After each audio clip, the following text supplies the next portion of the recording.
10월 1일 오순절 후 18번째 주일 예배를 하나님께 드리겠습니다. 모든 영광과 존귀하며 받으소서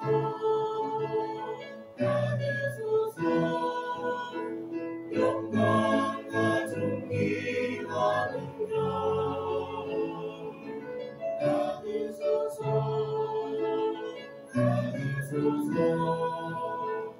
그리스도 살아계신 하나님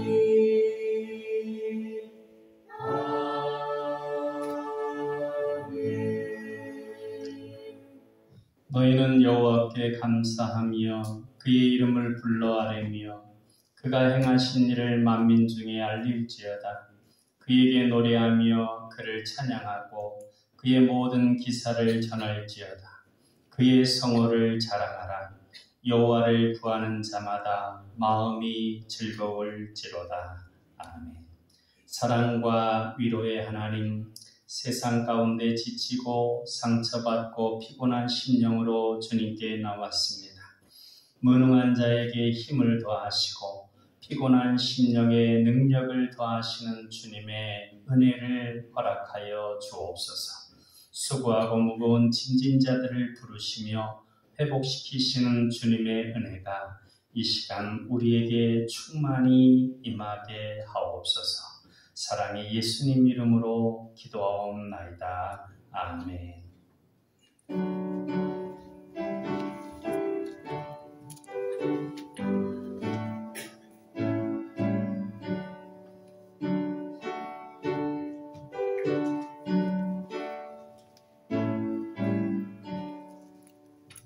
나의 기쁨 나의 소망 되시며 나의 생명이 되신 주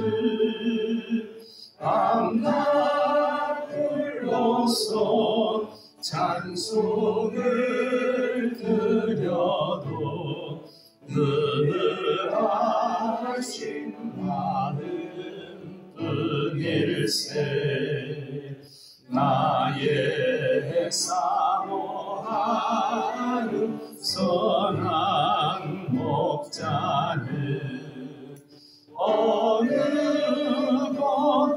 보다는 동산을 양의 무리와 늘 함께 하셔서 기쁨을 함께 하실까.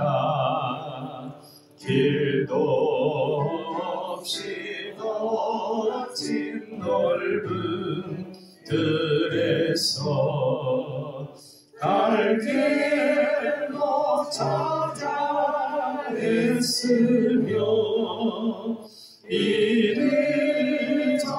이리저리로 헤매는 내 모양 저 원수처럼 하도다. 주의 자비롭고 화평한 얼굴 모든 천사도 반기며 주의 놀라운 진리의 말씀에 정지가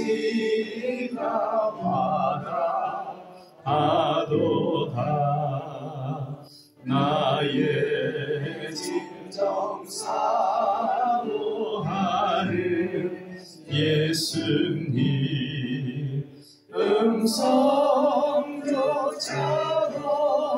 반갑고 나의 생명과 나의 참 소망은 오직 주 예수 뿐 주일세.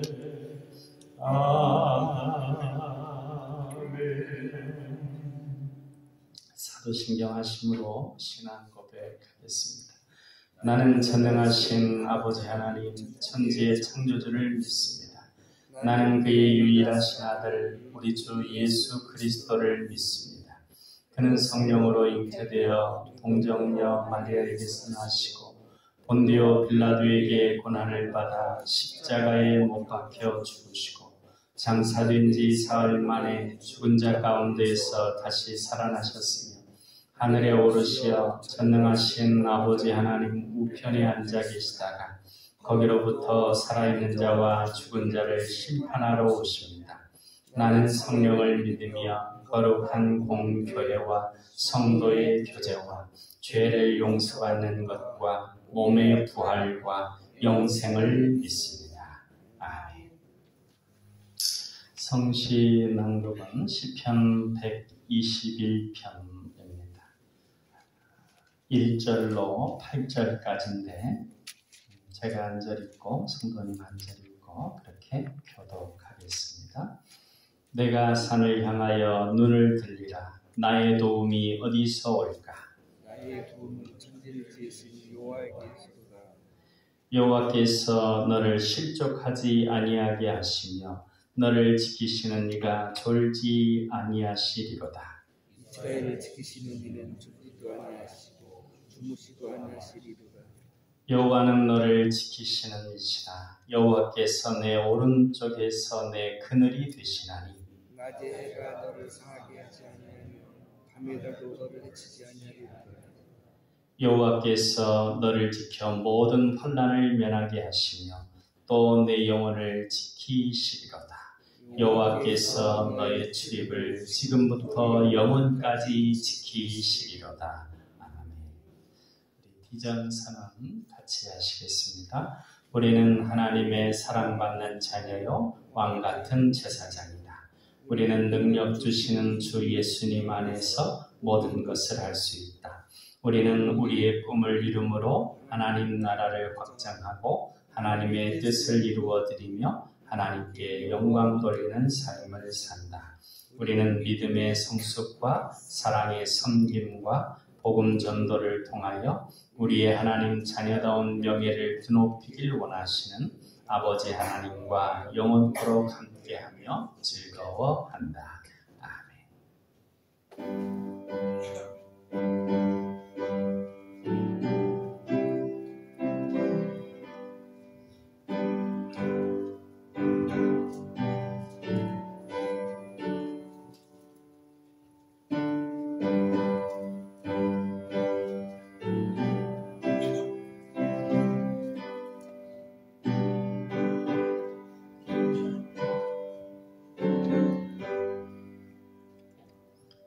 이 세상에 의심된 일이 많고 참 평안을 몰랐구나. 내 주 예수 나로라 부르시니 곧 평안이 있으리로다. 주 예수의 구원의 은혜로나 참 기쁘고 즐겁구나. 그 은혜를 영원히 누리겠네. 곧 평안이 있으리로다. 이 세상에 공고한 일이 많고 참 쉬는 날 없었구나. 내 주 예수 날 사랑하시오니 곧 평안이 있으리로다. 주 예수의 구원의 은혜보다 참 기쁘고 즐겁구나. 그 은혜를 영원히 누리겠네. 곧 평안히 쉬리로다. 이 세상에 죄악된 일이 많고 참 죽을 일 쌓였구나. 내 주 예수 날 건져주시오니 곧 평안히 쉬리로다.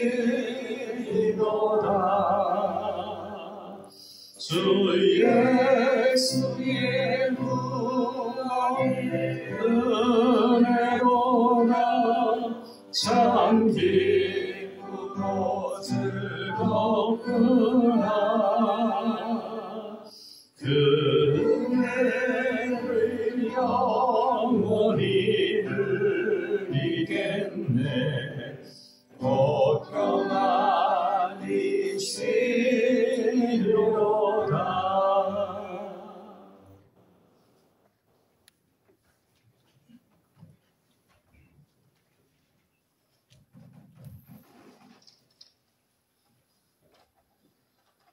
사랑과 은혜가 풍성하신 주님, 한 주간 저희들 삶을 믿음으로 인도하여 주시고 이렇게 거룩한 주일날 성전으로 나와 예배드릴 수 있도록 인도하여 주심에 감사드립니다. 특별히 우리 고유의 명절 추석연을 허락하여 주시어 가을의 풍성함과 추석의 넉넉하고 여유로운 마음을 채워주신 은혜에 감사드립니다. 한 해의 결실을 거두는 이 가을에 믿는 저희들 마음에 믿음의 신앙이 뜨거워지게 하시고 삶의 귀한 열매로 세상과 구별되는 깨끗한 믿음으로 변화되게 하옵소서.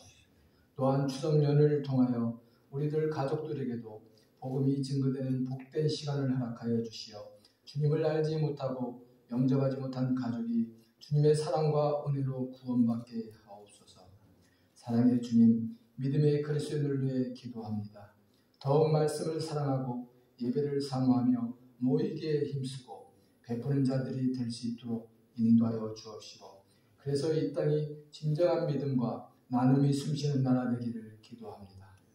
사랑의 주님, 우리 교회를 위해 기도합니다. 교회가 주님의 이웃을 사랑하듯 말씀을 사모하며 사랑하며 그 말씀을 따라 실천하는 복된 교회 되게 하여 주옵소서.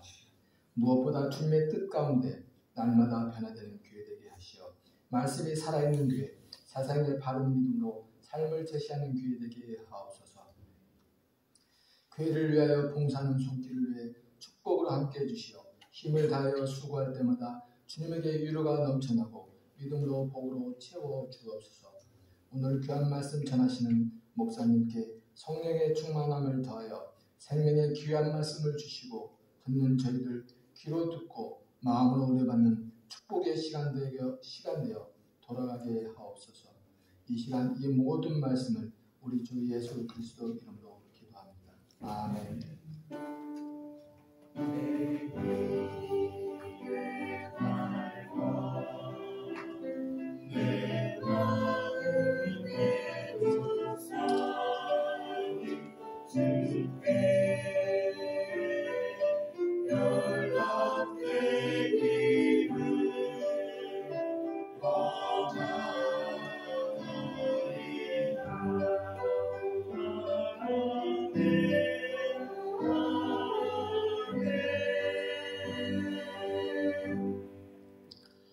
이 시간 우리에게 주시는 하나님 말씀은 사도행전 9장 36절로 43절까지 말씀입니다.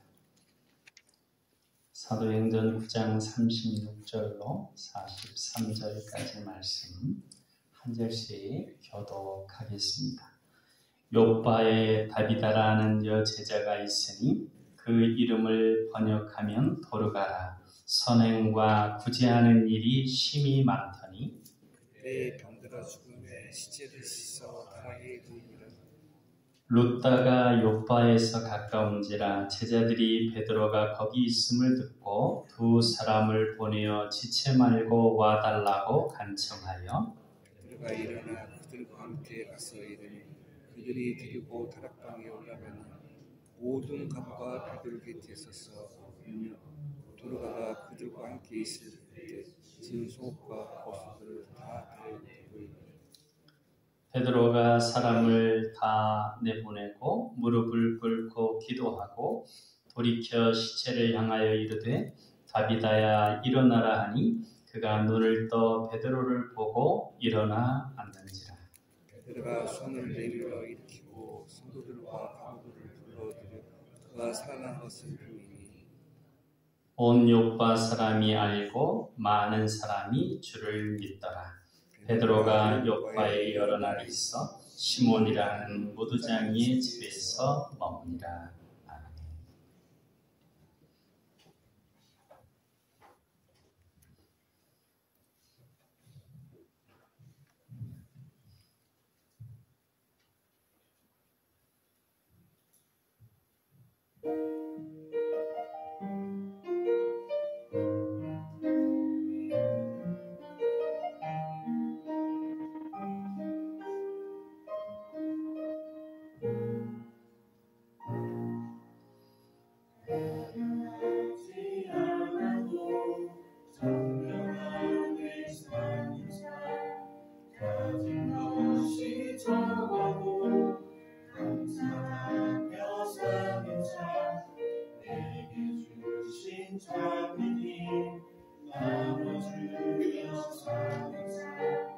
이것이 나의 삶의 행복이라고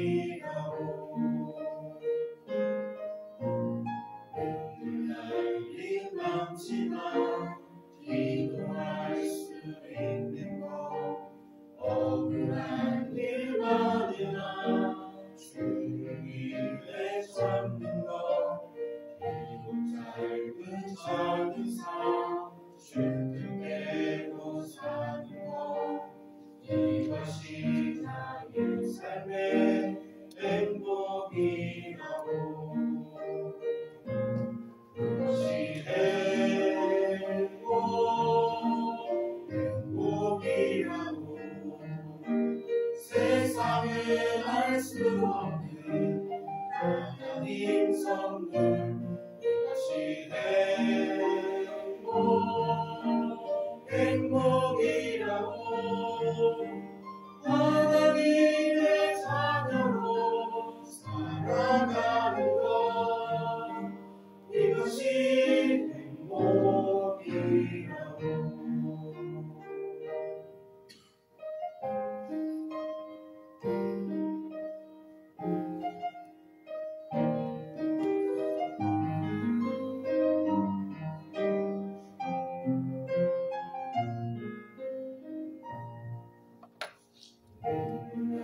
일 많지만 기도할 수 있는 것 억울한 일만이나 주를 위해 참는 것 비록 짧은 작은 삶 주를 빼고 사는 것 이것이 나의 삶의 행복이라고 이것이 행복이라고 세상에 알 수 없는 하나님 선물 이것이 행복이라고 하나님의 자녀로 살아가는 것 이것이 행복이라고 이것이 행복이라고 세상에 알 수 없는 하나님 선물 이것이 행복이라고 하나님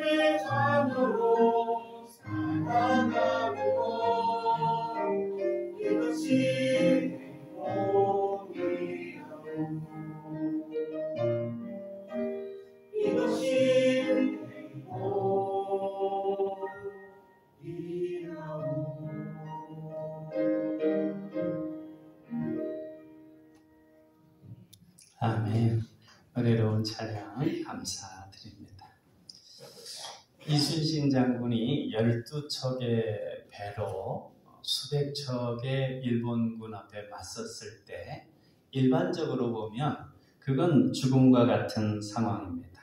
그런데 그런 죽음과 같은 상황 속에서 놀라운 승리를 거두었습니다.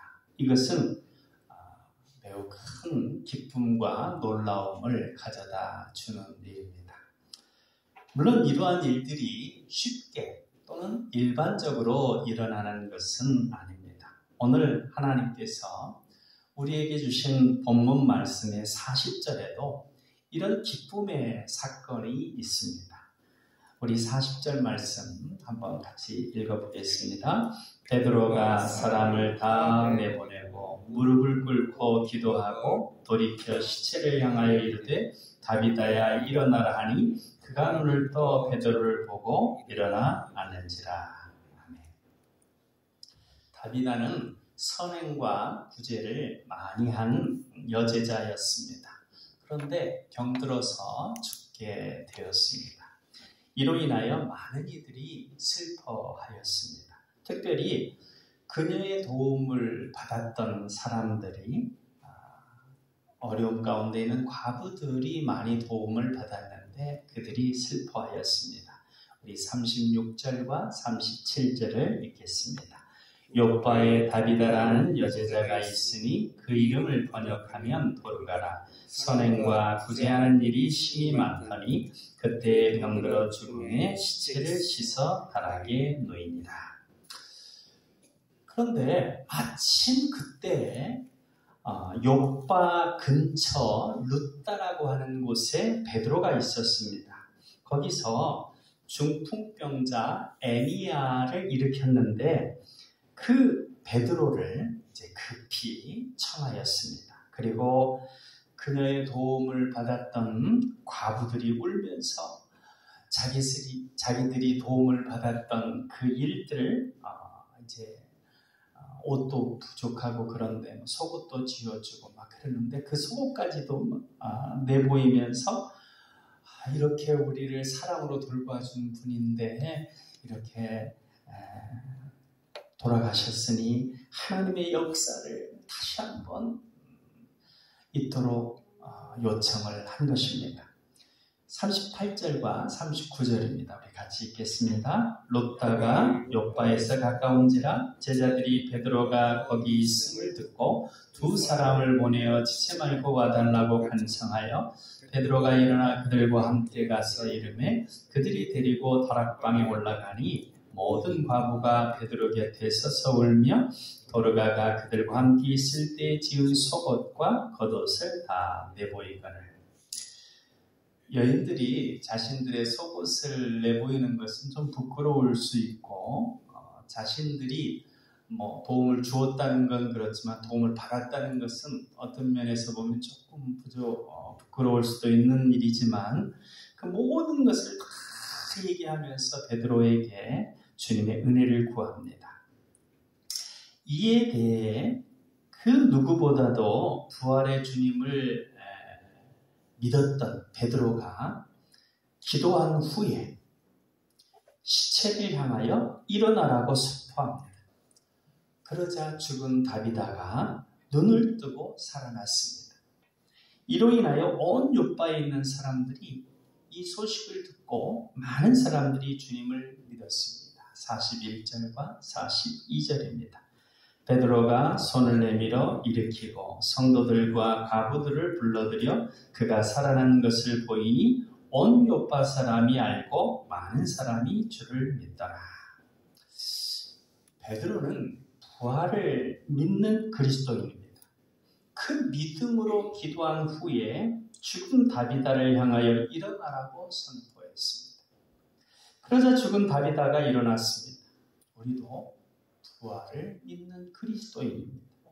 그러기에 우리도 부활에 대한 믿음 가운데 기도한 후 죽은 것 같은 상황에 대하여 일어나라고 선포하면 부활의 역사가 일어날 것입니다.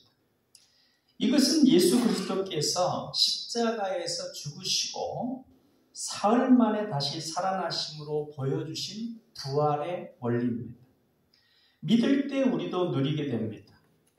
죽어서 다시 살아나 천국에 가는 때만 누리는 것이 아니라 이 세상 가운데서도 누리게 되는 것입니다. 베드로가 그 부활의 원리를 우리에게 보여줍니다. 부활을 믿고 기도한 후 일어나라고 선포합니다. 두 번째, 세 번째가 이제 동시에 일어나기도 하죠.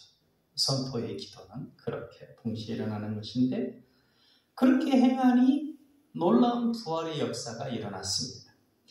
여기에 이제 조금 조목조목 살펴보면 네 가지 요소가 있습니다. 첫째는 부활을 믿는 것이죠. 예수님의 부활이 내 부활이다. 예수님이 부활한 부활의 역사가 내가 주님을 믿는 믿음 안에서 나에게 일어날 수 있다라고 하는 그 믿음입니다. 예수님을 믿음으로 예수님의 부활하심의 역사가 나에게 일어날 것을 믿는 것. 부활의 믿음이죠.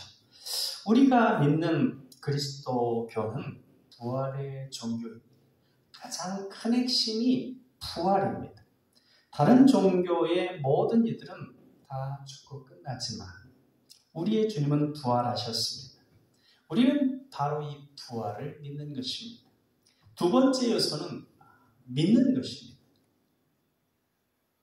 베드로가 믿지 못했을 때에는 베드로도 수제자로 또 이 이후에 이제 예수님 승천 이후에 교회의 기둥 같은 역할을 감당했던 베드로도 믿지 못했을 때는 부활의 주님을 만난 이후에도 물고기나 잡으러 갔습니다. 그러다가 성령의 충만함을 받고 부활에 대한 확고한 믿음을 갖게 되자 중풍병자를 일으키고 한 번에 수천 명을 회개하게 하며 죽은 사람을 살리기도 하는 부활의 역사를 일으켰습니다. 우리도 믿어야 합니다. 우리도 믿으면 예수님처럼 부활의 주인공이 될 것입니다. 우리는 언젠가 부활의 주인공이 될 것이지만 우리의 사는 삶 속에서 더 그런 부활의 체험을 누릴 수 있을 것입니다.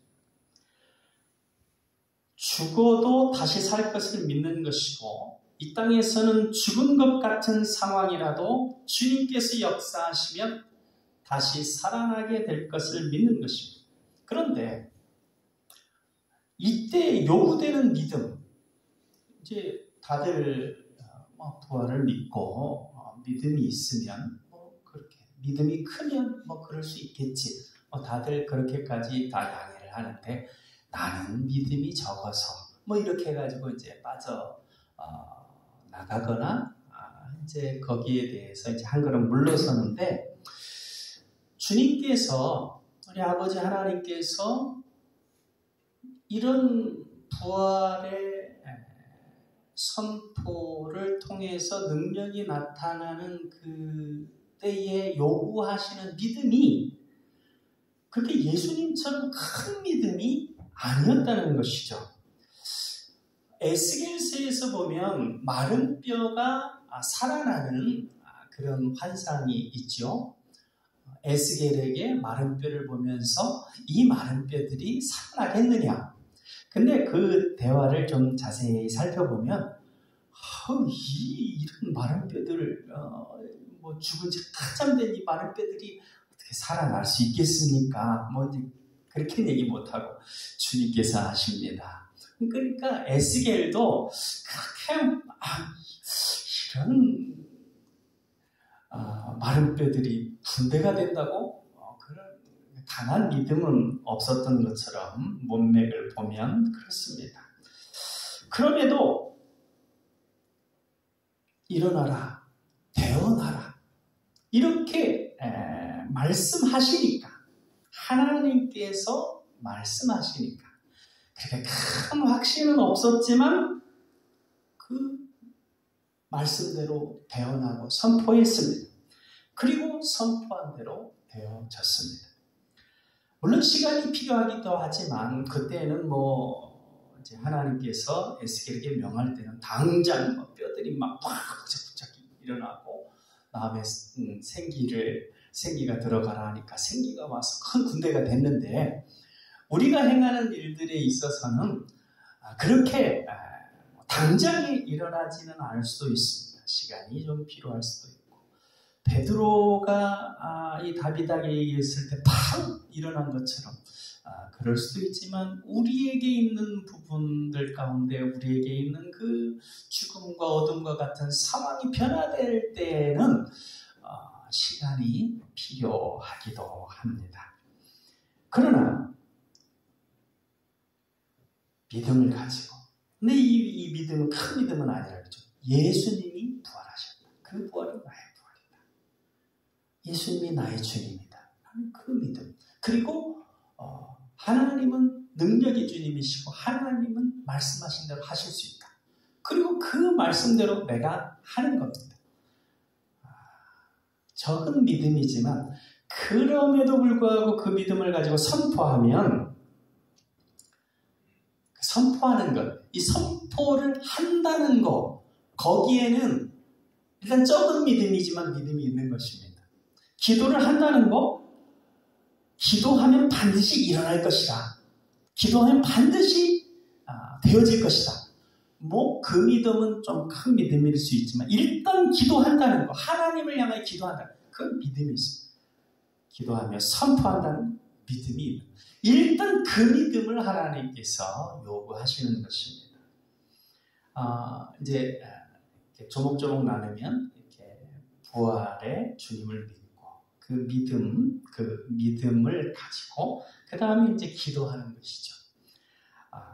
부활을 믿고 기도하는 것입니다. 지금 죽어 있는 것 같은 암담한 상황, 어둠이지만 하나님의 역사로 다시 살아나게 될 것을, 그 상황이 변화되게 될 것을 믿고 기도하는 것입니다. 그러한 믿음과 인내의 기도에는 반드시 부활의 열매로 결실하게 됩니다. 네 번째 요소는 그 죽은 자를 향하여, 죽은 것 같은 상황을 향하여 일어나라고 선포하는 것입니다. 베드로가 다윗을 향하여 일어나라고 말하듯이 그렇게 선포하면 부활의 역사가 나타나게 됩니다. 이 세 번째하고 네 번째, 아까도 말씀드렸다시피 같이 병행되기도 합니다. 선포 기도죠. 믿음으로 선포하며 기도하는 것입니다. 에스겔이 마른 뼈를 향하여 대언한 것 같은 선포, 그건 선포이고 또 기도이면서 선포죠. 또 하나님의 명령을 받아서 모세가 이집트와 바로 왕을 향하여 말하고 또 행한 것들, 그런 이 선포이기도 하고 또 기도이기도 합니다. 그때 놀라운 역사가 일어났죠. 우리가 믿지 않는 이들, 다시 말해서 영이 죽은 이들을 향하여 전도할 때 먼저 그들의 죽은 영도 성령께서 역사하시면 다시 살아날 것이라고 그 부활을 믿고 기도한 후에 담대히 복음을 전하는, 복음 전함이 선포와 같은 것이죠. 믿지 않을 것 같은 사람이 믿게 되는 부활의 역사가 일어납니다. 실제적으로 그런 역사들이 많이 있죠. 내가 그 역사를 체험하느냐, 그것은 내가 행해야 되는 것이죠. 선포하는 그 과정들을 인내하면서 계속해서 선포할 때 하나님께서 두 가지로 역사하십니다. 먼저 나에게 역사하여 나의 믿음을 다듬어 주시고 그 다음에 그 죽음과 같은 상황이 변화되게 하십니다. 여호수아가 여리고성을 점령할 때 여리고성은 3m가 넘는 외벽과 내벽으로 감싸여져 있고 내벽과 외벽 사이에 무려 11m나 되는 그 거리가 있고 외벽은 35도 정도로 이렇게 기울어져 있어서 35도로 기울어져 있어가지고 이게 무너진다? 이것은 상상하기가 힘든 상황입니다. 그리고 어떤 공격으로도 무너뜨리기 쉽지 않은 그런 난공불락의 성입니다. 그런데 이스라엘 백성들이 하나님이 역사하시면 승리할 수 있다. 그런 믿음을 가지고 7일 동안 묵묵히 걸었습니다. 근데 그 7일 동안 묵묵히 걸을 때 물론 모세 정도는 하나님이 역사하시면 될 수 있다. 그건 모세 정도 믿음이 돼요. 근데 여호수아 정도도 아마 갈렙 정도도 그런 믿음이 있었을지 모르는데 일반 모든 그 따르는 병사들이 다 그런 믿음이 있었을까요? 그러지는 않았을 것입니다. 그러나 그 대열에, 그 믿음의 대열에 참여한 것입니다. 7일 동안 묵묵하게. 침묵 가운데 하라는 건 불평불만, 의심하는 마음 갖지 말고 계속해서 그 믿음의 기도를 하라는 것이겠죠. 그리고 마지막 여리고성을 향하여 외쳤습니다. 선포했습니다. 이에 그 성이 무너져 내렸습니다. 하나님께서 무너뜨린 것입니다. 고고학자들은 지진에 의해서 무너진 것 같다. 이렇게 판단을 합니다. 하나님께서 지진이 일어나게 해서 그 성이 무너져 내려서 이스라엘이 승리하게 하신 것입니다. 승리하는 것, 그 상황에 승리하는 것은 죽음과 같이 가능성이 없는 그런 여리고성이었지만 하나님께서 역사하시면 가능하다는 믿음, 그리고 그 기도하면서 그 성을 향하여 선포할 때 그 성이 무너져 내렸습니다. 이후 지금까지 수많은 믿음의 사람들이 죽음과 같은 나름대로의 여리고성을 향하여 부활을 믿고 기도한 후 일어나라 선포하여 하나님의 역사로 일어나는 체험을 하였습니다. 그것이 바로 선교 역사입니다. 하나님의 구원 역사입니다. 우리나라의 선교 역사도 바로 그러한 부활의 역사입니다. 이 땅에 처음 와서 복음을 전한 언더우드 선교사가 그때 당시에 우리나라를 보기에 죽음의 땅이었습니다. 그의 기도문을 보면 얼마나 암울하게 생각했는지 크게 나옵니다. 보이지 않는 조선의 마음, 주여 지금은 아무것도 보이지 않습니다. 주님 메마르고 가난한 땅, 나무 한 그루 시원하게 자라오르지 못하고 있는 이 땅에 저희들을 옮겨와 앉히셨습니다. 그 넓고 넓은 태평양을 어떻게 건너왔는지 그 사실이 기적입니다. 주께서 붙잡아 또 떨어뜨려 놓으신 듯한 이곳, 지금은 아무것도 보이지 않습니다. 보이는 것은 고집스럽게 얼룩진 어둠뿐입니다. 어둠과 가난과 인슬에 묶여있는 조선 사람들 뿐입니다. 그들은 왜 묶여있는지도 고통이라는 것도 모르고 있습니다. 의심부터 내고 화부터 냅니다. 이 나라 조정의 내심도 보이지를 않습니다. 가마를 타고 다니는 여자들을 영영 볼 기회가 없으면 어쩌나 합니다. 조선의 마음이 보이지를 않습니다. 그러나 주님 순종하겠습니다. 겸손하게 순종할 때 주님께서 일을 시작하시고 그 하시는 일을 우리들의 영적인 눈이 볼 수 있는 날이 있을 줄 믿나이다.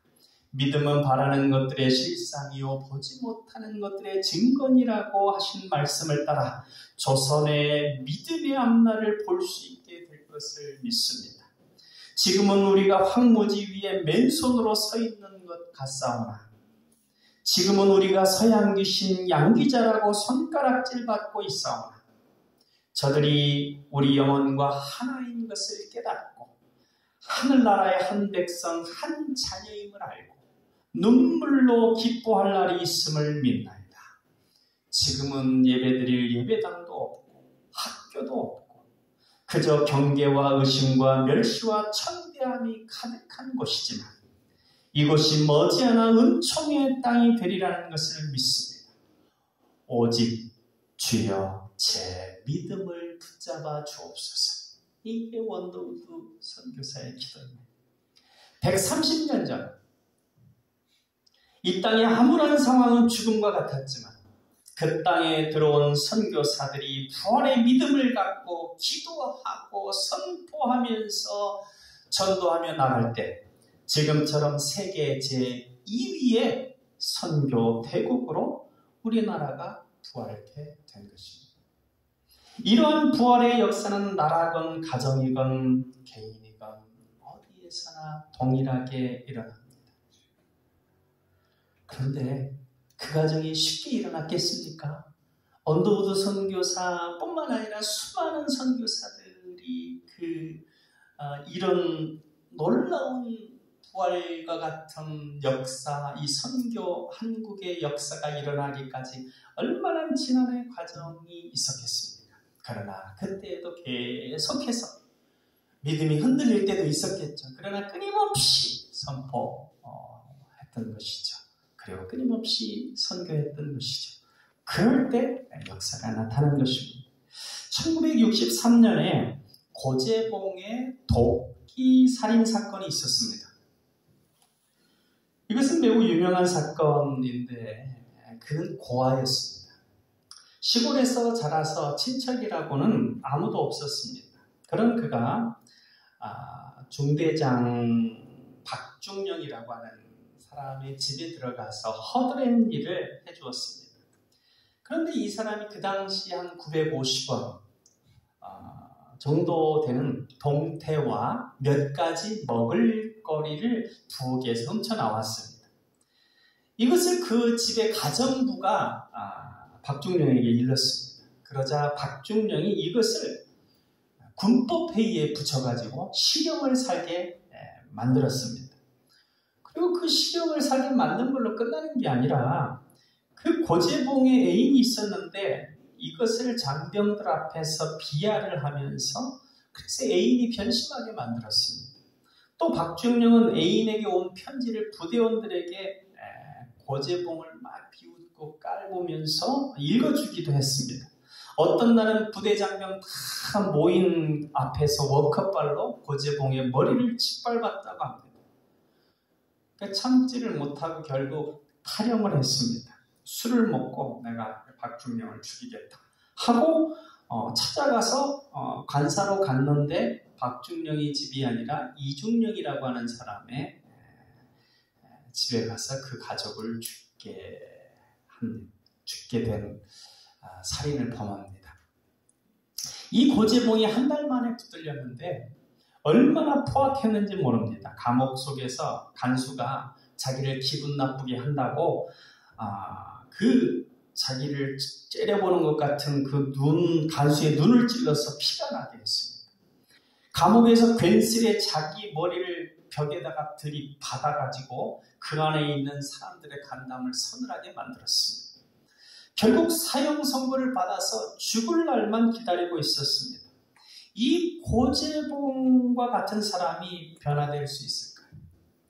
죽은 것과 같은 이 사람이 살아날 수 있을까요? 불가능하게 보입니다. 그런데 어느 날 한 통의 편지가 배달이 됐습니다. 초등학교 3학년 아이가 쓴 편지입니다. 그 내용이 이렇습니다. 고재봉 아저씨, 사람들은 아저씨를 살인마라 부르면서 무서워하지만 저는 아저씨 사진을 봤는데 그렇게 보이지 않아요. 아저씨가 그런 일을 한 것은 진짜 마음으로 한 일 같진 않아요. 교회에서 배웠는데 예수님이 돌아가실 때 예수님 옆에 있던 강도도 사형을 당했대요. 그런데 교회 선생님 말씀이 그 강도도 하늘나라에 올라가 예수님과 함께 있게 되었대요. 죽을 때 회개하고 예수님을 믿었기 때문이랍니다. 그러니까 아저씨도 이제부터는 예수님을 꼭 믿으세요. 실은 어제 저는 친구들하고 싸움을 했어요. 친구들은 아저씨가 무서운 사람이라고 했고 저는 아니라고 했거든요. 아저씨, 저는 요즘 아저씨가 하늘나라에 들어가게 해달라고 기도해요. 매일 예수님께 기도드리고 잠들어요. 아저씨도 너무 슬퍼하지 마시고 저처럼 꼭 기도하고 주무세요. 또 편지 드릴게요. 이 어린 소년의 편지 한 통이 완악한 고재봉의 마음을 찢어질 듯 아프게 만들었답니다. 또 시골교회 목사님에게서 온 편지에서는 고재봉에게 눈물로 호소합니다. 인간은 누구나 다 죄인입니다. 누구나 다 똑같이 지옥에 갈 죄인이지만 예수님은 우리의 죄를 위해서, 특히 고재봉 군을 위해서 십자가에서 죽으시고 부활하셨습니다. 부활하신 주님은 이제 영원한 처소를 예비하고 계십니다. 이런 눈물 어린 기도와 사랑의 편지가 고재봉의 마음을 움직였습니다. 결국 그는 하나님의 은혜와 예수 그리스도의 은혜로 그 얼어붙었던 마음이 완전히 녹아서 옥중에서 예수 그리스도를 자기의 구세주로 영접했습니다. 죽을 날이 얼마 남지 않은 고재봉이 밤새워 성경을 읽기 시작했습니다. 그리고 힘써 동료들에게 예수 그리스도를 증거하기 시작했습니다. 그가 얼마나 바뀌었는지 강력범사, 그러니까 강력범들이 있는 그 흉악범들이 있는 그 옥사를 돌면서 전도를 하는데 사역이 한 2년 정도 연기가 되면서 대략 한 3,000명 정도를 전도했다고 합니다. 처음에는 좀 재밌게 전도를 했어요.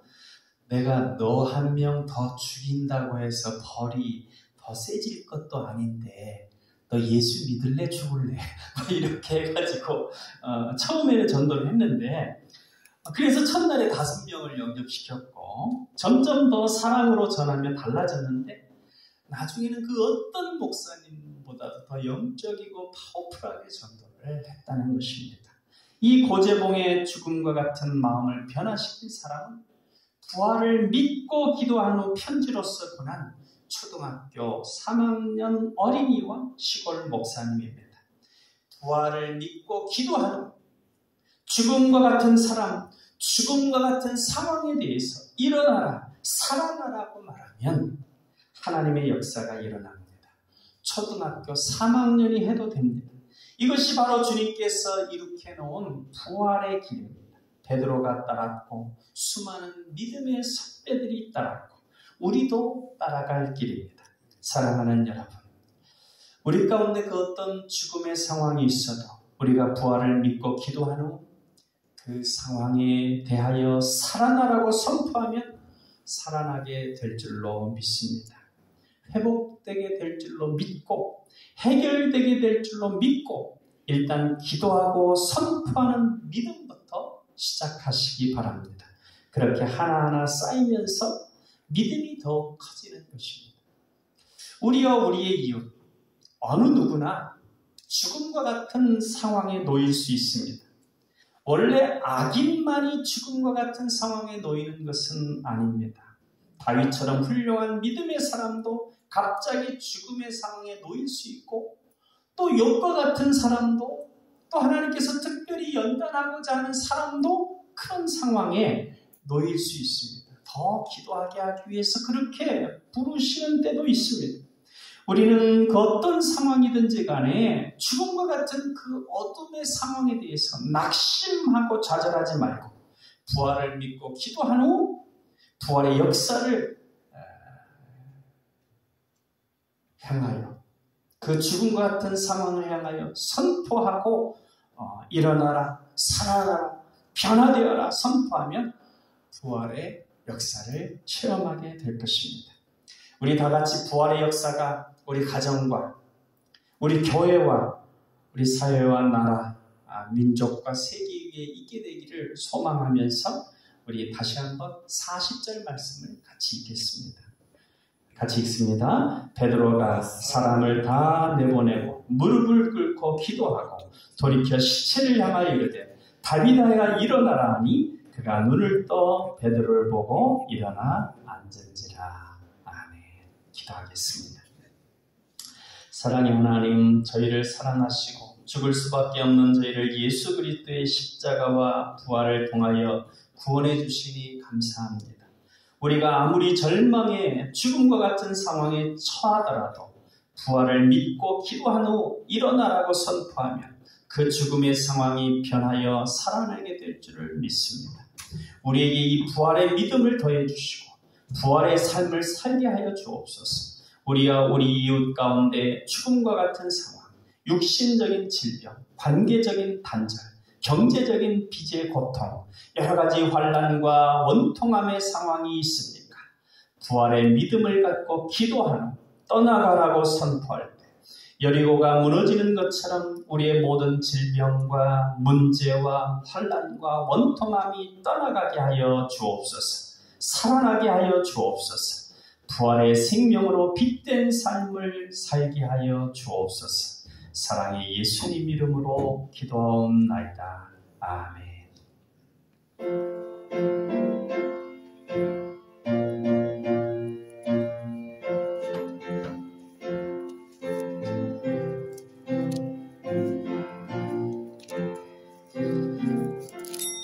네, 448장이 아니라 488장입니다. 488장. 예, 488장 부르시겠습니다.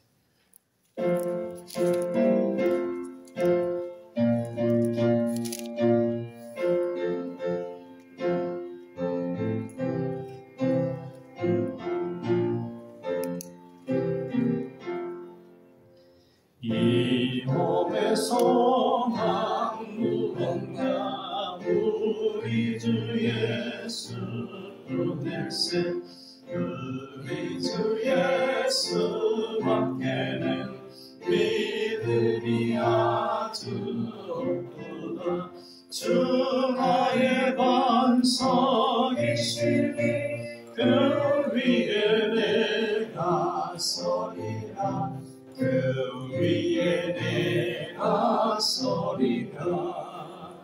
무섭게 바람 부는 밤 물결이 높이 설렐 때 우리 주 크신 은혜에 소망의 낯을 주리라.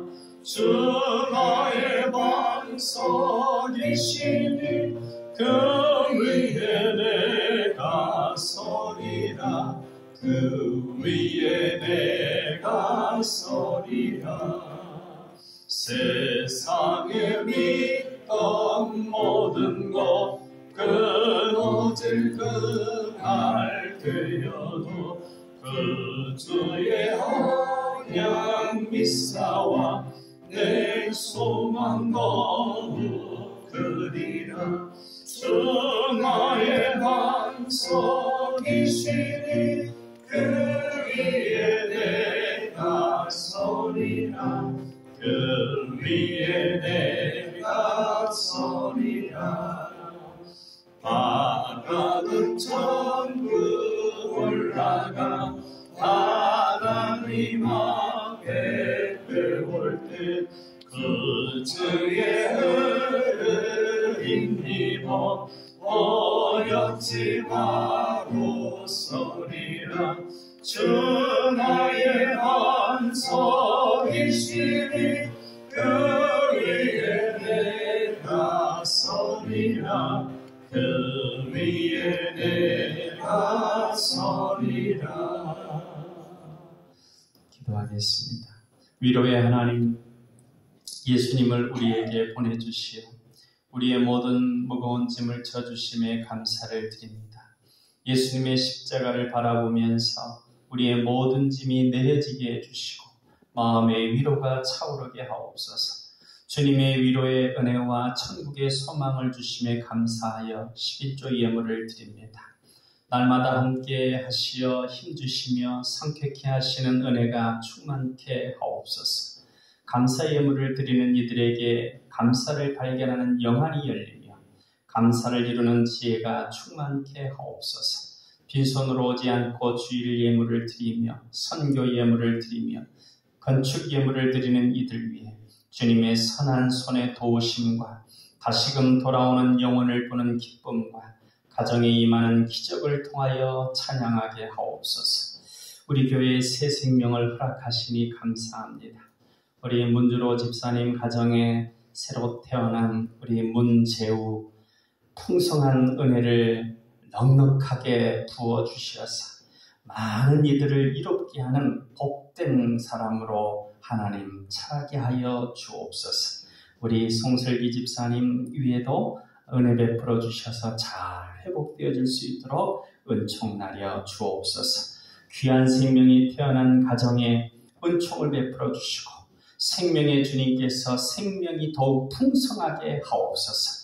온 가정의 생명의 주님께서 우리 남강의 모든 가정마다 역사하셔서 생명이 더욱 풍성해지며 일어나며 탄생되며 회복되는 놀라운 생명의 파도가 일어나게 하여 주옵소서.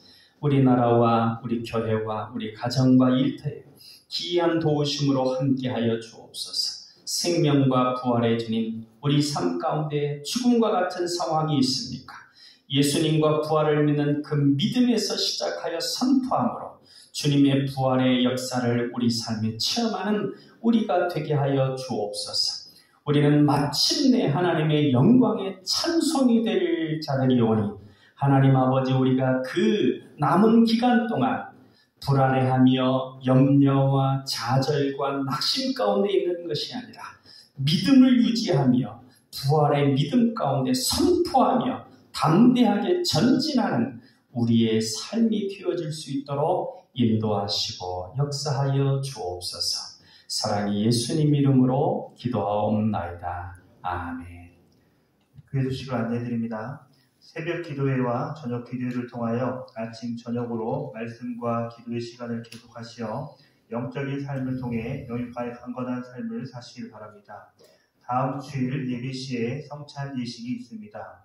다음 주일 화요일 10일에 전주 중국교회에서 전주 노예가 있습니다. 우리 교회 송용호 장로님께서 장로 부노회장에 추천되어 후보가 되었습니다. 선출되어서 노예를 위해 하나님 나라를 위해 충성할 수 있도록 기도해 주시기 바랍니다. 장입니다. 우리 앞뒤로 인사 나누시겠습니다. 사랑합니다. 평안하세요. 우리 정수진장 조선조 권사님 오랜만에 나오셨습니다. 반갑습니다. 가족들 위해 주님의 은혜가 충만하시길 바랍니다. 우리 다 같이 일어나셔서 주기도송 하시겠습니다.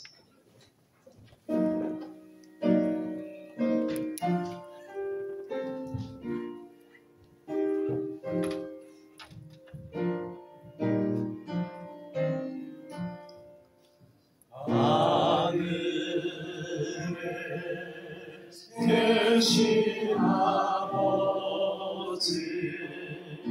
이름 거룩하사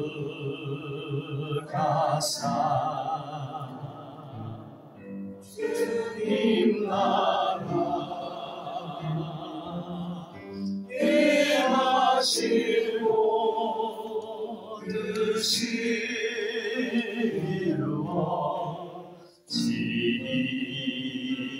이루어지이다. 일용할 양식 주시고 우리들의 금죄 다 용서하옵시고 또 시험에 들게 마시고 악에서 구원하소서. 내게 주의 나라 주의 권세 주의 영광 영원히 아멘.